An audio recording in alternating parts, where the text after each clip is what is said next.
نازنین ناز نکن در رو کسی باز نکن نازنین غر نکن زندگی موزه نکن زندگی موزه എന്റെ എല്ലാ പ്രിയപ്പെട്ട കൂട്ടുകാർക്കും നമ്മുടെ പുതിയൊരു വീഡിയോയിലേക്ക് സ്വാഗതം. എന്റെ 1ാം ക്ലാസ്സിലെ കൊച്ചുകുട്ടികളെ, എല്ലാവർക്കും സുഖമാണോ?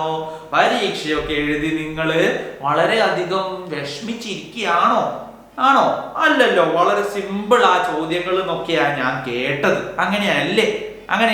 സിമ്പിൾ അല്ലേ ചോദ്യങ്ങളൊക്കെ? അല്ലേ?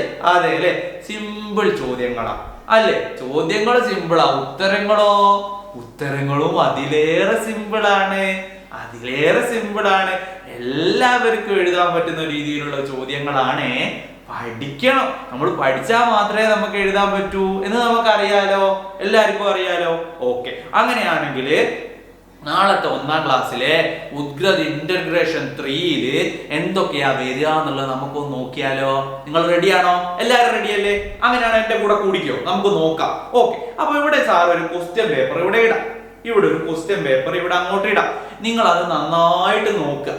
ഓക്കെ, ഓണപരീക്ഷയുടെ ചോദ്യപേപ്പർ ആണ്. ഇതുപോലെ ആയിരിക്കും നാളെ വരിക. ഇതേപോലെ ഇത് തന്നെ വരില്ല, ഇതുപോലെ ആയിരിക്കും നാളെ വരിക. അപ്പൊ നമ്മൾ എല്ലാരും നന്നായിട്ട് ഇത് നോക്കണം. നോക്കൂലേ?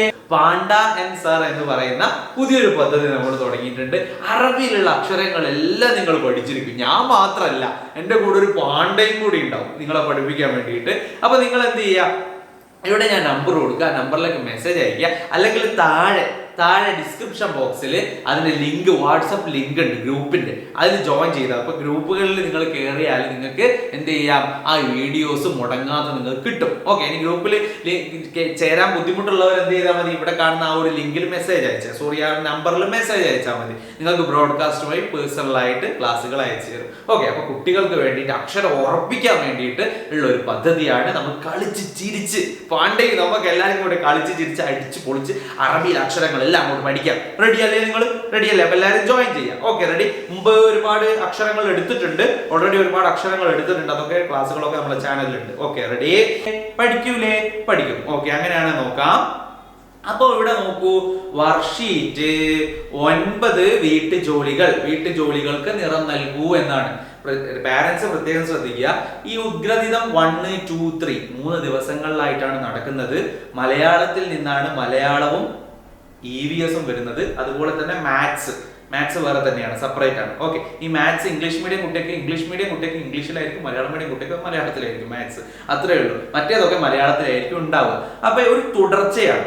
അതായത് 1ാമത്തെ ദിവസം വന്നത്, അതിന്റെ തുടർച്ച 2, അതിന്റെ തുടർച്ച 3. അപ്പോ കഴിഞ്ഞ ദിവസങ്ങളിൽ കുറെ ആൾക്കാർ ഈ ചോദ്യപേപ്പർ ഒക്കെ ചോദിക്കുന്നു, ഇന്നലത്തെ മെനയാന്തൊക്കെ ചോദ്യപേപ്പർ ഇടാൻ പറ്റുമോ? ഒരിക്കലും ചെയ്യാൻ പറ്റൂല. ഇന്നലത്തെ മെനയാന്ത ചോദ്യപേപ്പർ ഇടുന്നത് തെറ്റാണ്, അങ്ങനെ ചെയ്യാൻ പറ്റില്ല. അതുകൊണ്ടാണ് അത് ഇടാത്തത് കേട്ടോ. അതുകൊണ്ട് നിങ്ങൾ എന്ത് ചെയ്യുക, നിങ്ങളൊന്ന് ക്ഷമിക്കുക.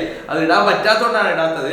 അത് ഇടാൻ പറ്റുമെങ്കിൽ എപ്പോഴേ അത് ഇട്ടിട്ടുണ്ടാവുമായിരുന്നു. ഓക്കെ, നമുക്ക് ഇതൊക്കെ കഴിഞ്ഞതിന് ശേഷം നമുക്ക് ഒന്ന് നോക്കാം എങ്ങനെയാന്നുള്ളത് കേട്ടോ. 3 ദിവസത്തെ കൂടെ നമുക്കൊരു സംഭാര രൂപത്തിൽ മിക്സ് ചെയ്താൽ നമുക്ക് ഇടാം. Okay, ready? അപ്പൊ ഇവിടെ വന്നിട്ടുണ്ട് ചോദ്യപേപ്പർ. ഇവിടെ വീട്ടുജോലികളാണ്, വീട്ടുജോലികൾക്ക് നിറം നൽകാനാണ്. അപ്പൊ നമ്മൾ ഒരുപാട് ജോലികൾ പഠിക്കുന്നുണ്ട്. അപ്പൊ കുട്ടികൾക്ക് ഇത് ഐഡന്റിഫൈ ചെയ്ത് മനസ്സിലാക്കാൻ വേണ്ടിയിട്ട് വീട്ടുജോലികൾ ഏതാണോ ആ വീട്ടുജോലികൾക്ക് നിറം നൽകാൻ വേണ്ടിയിട്ടാണ്. ഓക്കെ, ഇതുപോലെ ചിലപ്പോൾ ചോദിക്കാം. വീട്ടുജോലികൾക്ക് നിറം നൽകാൻ ചിലപ്പോൾ നിങ്ങളോട് ചോദിക്കാൻ നമുക്ക് എഴുതാൻ പറ്റുന്നതാണ് അല്ലെ? ഈസിയാണ്, കുട്ടികൾക്ക് ഈസിയാണ്. അടുത്ത നോക്കൂ, വളയിട്ട താര എന്ന് പറഞ്ഞിട്ട് വായിക്കാം എന്നൊരു പ്രവർത്തനം ഉണ്ട്. വായിക്കാം.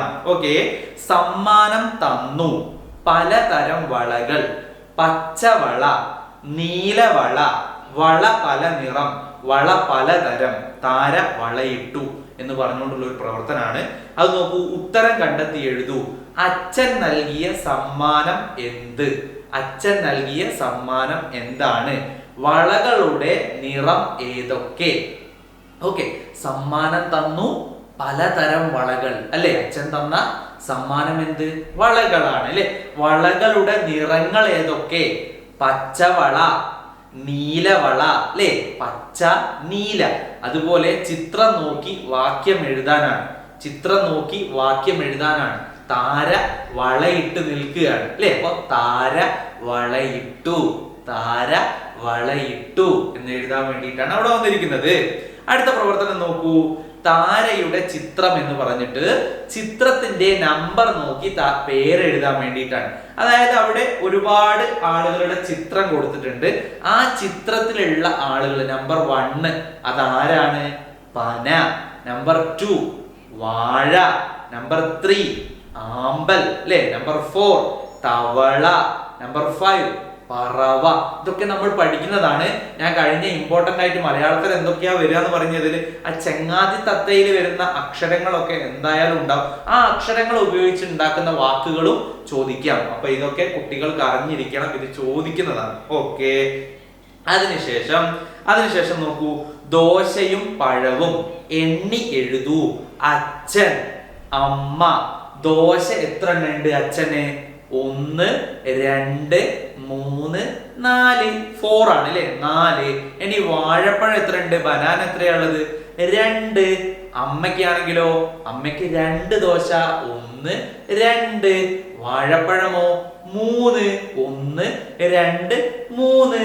അങ്ങനെ എഴുതാം അല്ലെ. ഇനി അടുത്തത് നോക്കൂ, താരയുടേതാണ്, രവിയുടേതാണ്. താരയ്ക്ക് 3 ദോശയാണ്, വാഴപ്പഴം 1 2 3 ആണ്.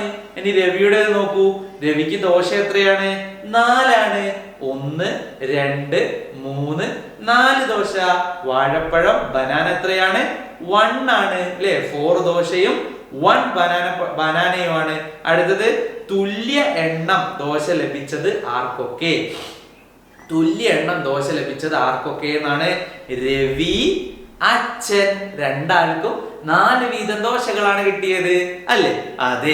ഓക്കെ. അങ്ങനെയാണെങ്കിൽ ഇങ്ങനെയുള്ള ചോദ്യങ്ങളാണ് സാധാരണ രീതിയിൽ ചോദിക്കുന്നത്. കുട്ടികളോട് പിക്ചർ കണ്ടിട്ട് ഐഡന്റിഫൈ ചെയ്ത് എഴുതാൻ പറയാം. പിന്നെ EVS നമ്മൾ ഓരോരോ കാര്യങ്ങൾ പഠിക്കുന്നുണ്ട്, ശീലങ്ങളെ പറ്റി പഠിക്കുന്നുണ്ട്, ഓരോരോ കാര്യങ്ങൾ പഠിക്കുന്നുണ്ട്. EVS എന്ന് പറയുന്നത് മലയാളത്തിൽ തന്നെ പെട്ട ഭാഗമാണ്.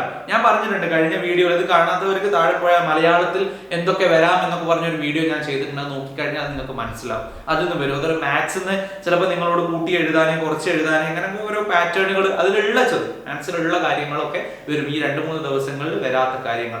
ഓക്കെ. അപ്പൊ ഇത്രയും കാര്യങ്ങളാണ് 1ാം ക്ലാസ്സിന്റെ പരീക്ഷയിൽ വരുന്നത്. വളരെ സിമ്പിൾ ആയിട്ട് വേഗം എളുപ്പത്തിൽ ഈ ഒരു 2 ദിവസത്തെക്കാളും കുറവായിരിക്കും 3ാമത്തെ ദിവസത്തിൽ ഉണ്ടാവുക. വളരെ എളുപ്പത്തിൽ നമുക്ക് അത് പൂർത്തിയാക്കി ഫുൾ മാർക്ക് നമുക്ക് നേടാൻ പറ്റും. എല്ലാവർക്കും ഫുൾ മാർക്ക് നേടാൻ പറ്റട്ടെ എന്ന് ആശംസിക്കുകയാണ്. അപ്പോൾ ചെറിയൊരു മോഡൽ ഞാൻ അവിടെ കാണിച്ചാണ്, ഒരു ക്വസ്റ്റ്യൻ പേപ്പറിന്റെ. ഓക്കെ. 2-3 മോഡൽസ് ഒക്കെ ഉണ്ട്, വെറുതെ അത് കാണിക്കുന്നില്ല. അപ്പൊ ഇങ്ങനെയുള്ള കാര്യങ്ങളാണ് വരുന്നത്. അപ്പൊ അടുത്തൊരു വീഡിയോ ആയിട്ട് നമുക്ക് വീണ്ടും കാണാം. അതുവരേക്കും എല്ലാവർക്കും ബൈ ബൈ.